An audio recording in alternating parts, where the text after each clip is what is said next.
First, the suspect accused of killing 4 college students in Idaho is set to appear in court this afternoon in Pennsylvania. Bryan Kohberger, accused of stabbing 4 University of Idaho students to death in November. Police arrested him, of course, last week. Kohberger's attorney says his client will likely waive extradition to Idaho, where he faces those 4 murder charges. It's been reported that investigators focused on Kohberger after his DNA matched genetic material recovered at the home where the students were killed. Police reportedly tracked Kohberger to Pennsylvania, surveyed him for several days before finally arresting him on Friday. Court TV legal correspondent Julia Janae is outside the courthouse preparing for this hearing, which is expected to take place at 3:30 Eastern time. Julia, set the scene. A lot of interest in seeing this individual's making his first court appearance.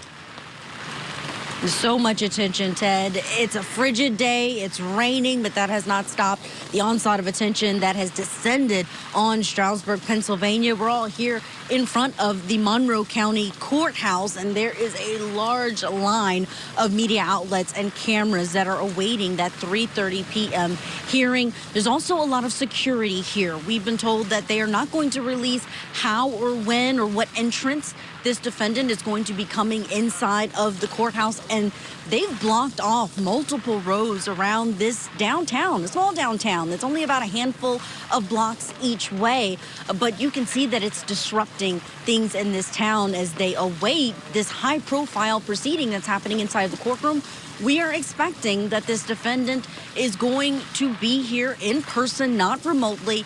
We've also been told that we will be able to send video or get a feed of video that we are able to share publicly of him entering the courtroom, but there won't be cameras inside for the proceedings. That's Pennsylvania law here.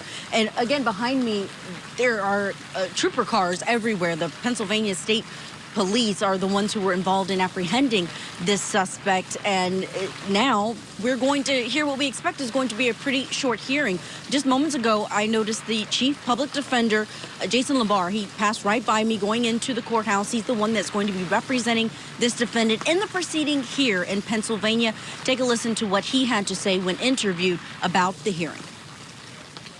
It was me talking to him for approximately an hour last night, discussing with him where he was at the time, knowing, of course, that it's likely that they have location data from his cell phone already putting him on the border of Washington and Idaho. So it was an easy decision, obviously, since it doesn't contest that he is Bryan Kohberger.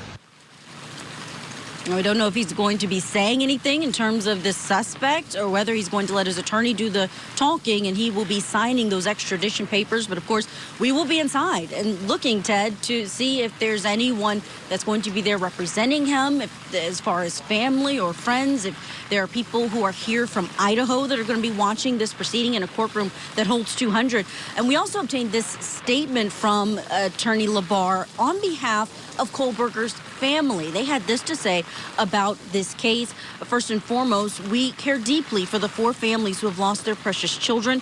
There are no words that can adequately express the sadness we feel, and we pray each day for them. We will continue to let the legal process unfold, and as a family, we will love and support our son and brother. We have fully cooperated with law enforcement agencies in an attempt to seek the truth and promote his presumption of innocence rather than judge unknown facts and make erroneous assumptions. Ted, we've learned that he was with his parents. He was at their home when he was arrested last week. Yeah, we've seen that video of that gated community in the Poconos. How far is that from the courthouse there? It's about a 34-minute drive. It is in the mountains. We had to go in the winding roads to actually get there, so a bit different than the feel here in the city. But we do have some video of the aerial shot of where that subdivision is. It's an entirely private community. We weren't able to actually get onto the property. We were only able to get to the front where that gate is, where it keeps cars from going in unless they have permission, and security was tight there in terms of the media. You can tell they are strained from the attention that's been here, because as soon as we got on the property, we were approached and asked if we were media, and if so, we had to leave. So we're only able to get shots of the gate from outside of that community, but very tense there. It's also an important location for this investigation because it's where they were able to obtain a car. Take a listen to the chief of police, Fry, in Idaho last week talking about what they were able to find.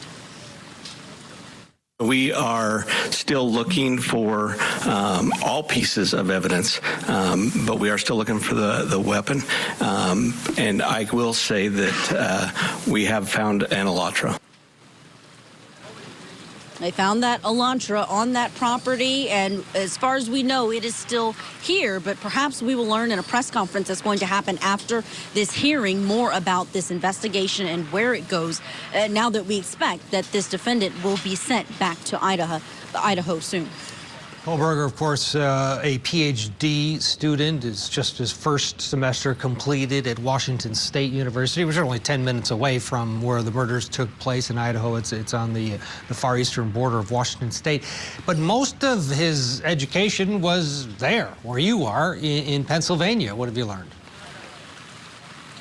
It is from several schools that are near to here, the county seat of Stroudsburg, Pennsylvania, for this county.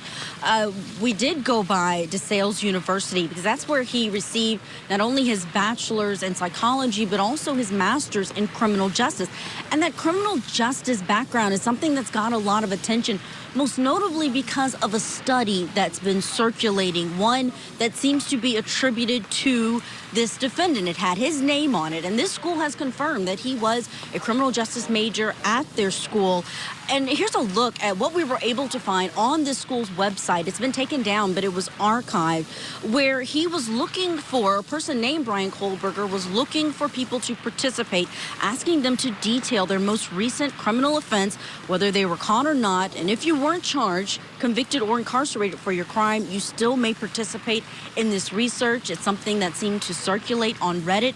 We did ask DeSales University whether or not this study was in fact something done by him. They declined to comment. They wouldn't confirm or deny whether or not that was part of his study or his work there at their school, but it's gotten a lot of attention just because of what he is now charged with while he was pursuing his PhD in criminal justice. Yeah, because it's so bizarre, and people want answers to this, and frankly, he just doesn't fit, oh, jealous boyfriend, all of the things that we normally see. This is a case that obviously all of us have been riveted by since the murders took place. Julia Janae, thank you. She'll be reporting throughout the day, be inside the courtroom when he makes his first court appearance, and of course, once he waives extradition, that will trigger at some point, whether it's after he makes his first court appearance in Idaho or after he waives extradition, it'll trigger the release, the public release of that affidavit, that charging document that will contain a lot more on the state's case, what they have against him.